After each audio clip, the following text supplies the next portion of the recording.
Well, I think, first of all, I agree with John that we have to be careful about a Lucy in the football situation here. You know, one press conference where the president meets kind of the minimum requirements of sobriety and clarity is not a sea change. It's something to be happy about. It's something to applaud.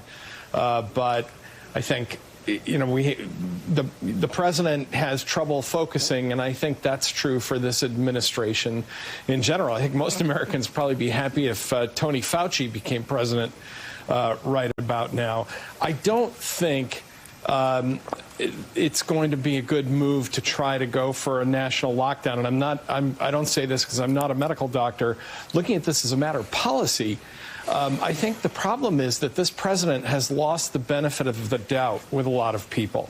And so things like very draconian measures that look like curtailments of freedom, especially during an election season, are going to get a jaundiced eye from a lot of Americans. And that's unfortunate. I don't say that because I somehow think the president would be up to no good doing that, or the team around him, or the doctors advising him, but rather because of the president's track record, not just for 3 years, but especially in the past 3 months, where he has been really inconstant and lacked transparency and put out a lot of bad information.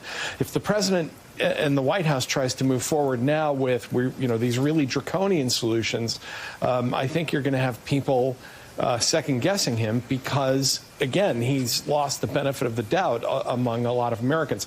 I think what they're doing is they're trying to edge us toward more tougher solutions incrementally so that we can accept it more easily. Yeah, which I think is actually the proper approach. And again, I will associate myself with everything that's been said about how this president, this White House, bungled this crisis over the past. And of course, if you've watched the show for more than 10 minutes over the past 3.5 years, you understand we're critical of just about everything the president does. But Mika, as John Meacham said, I'm going to pull out John's World War II analogy, and us being in a position that Britain was.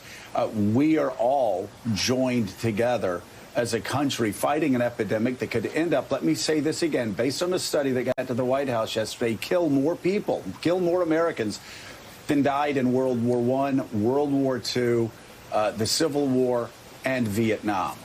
We all have to work together. I am hopeful that the White House and that the president continues this somber approach, because, you know, at the beginning of this administration, when we had a lot of leaders like, well, your father, Robert Gates, others all said, we only have one president at a time.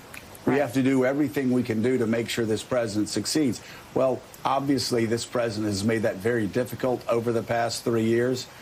I'm hopeful that yesterday was a new beginning, especially as it pertains to this battle that we're all facing. And one final thought. And you know what? We can sit here and say whatever the hell we want to say on TV. There's 45% of Americans that aren't going to believe this is a crisis until Donald Trump says it's a crisis. We had the South Carolina governor saying he was going to go to the going to go to the St. Patrick's Day parade, and people should just stay at home until the president declared a national emergency. There are other people being irresponsible on cable news until the president said this was a serious challenge. We need buy-in from all Americans to win this battle against a pandemic that will end up killing at least 100,000 Americans, most likely.